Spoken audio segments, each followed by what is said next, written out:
Hi guys, my name is Sixto P. Lorenzo Jr. And I'm John Volatorin from BIT Mega And today we will be demonstrating the leak test process and and the vacuum process and the charging in the low side and charging in the high side.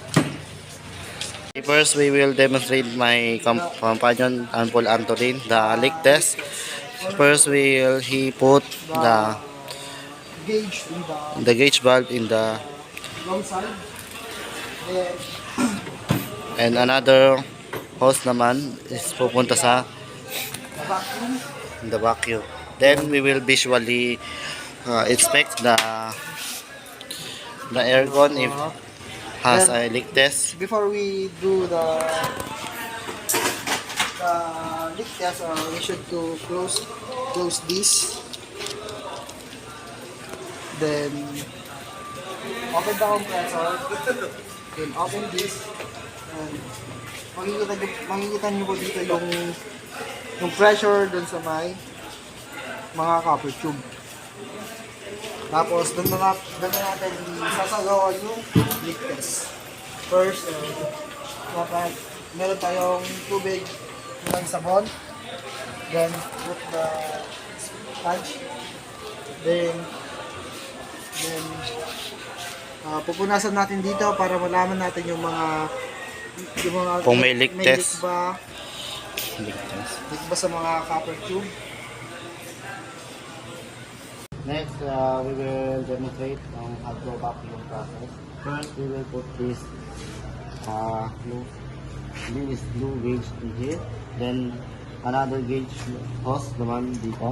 Then we will screw it up para mahigpit. Then we will start vacuuming by this, and the compressor, this vacuum will suck the some impurities in the copper tube like the moisture, yung mga bara. yung maliliit na dust from copper tube.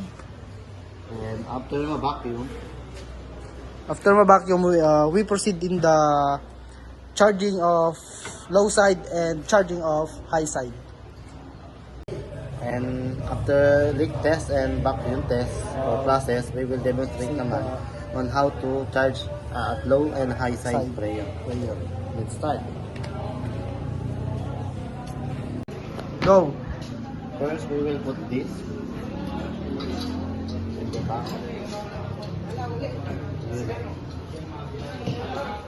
In the tank. Then the second hose goes in the high side part of the aircon. Then open the gauge to put a rayon and travel here in this hose through this and travel to the high side part of the aircon. When you're done charging in the high side and the low side of aircon, you should alisin alis the hose, and then you can brace this part to do not para hindi sumingaw yung rayon.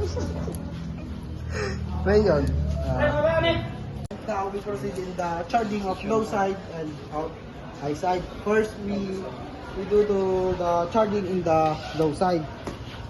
First, we put this hose in the low side parts of aircon here, and then this second hose of gauge put here in the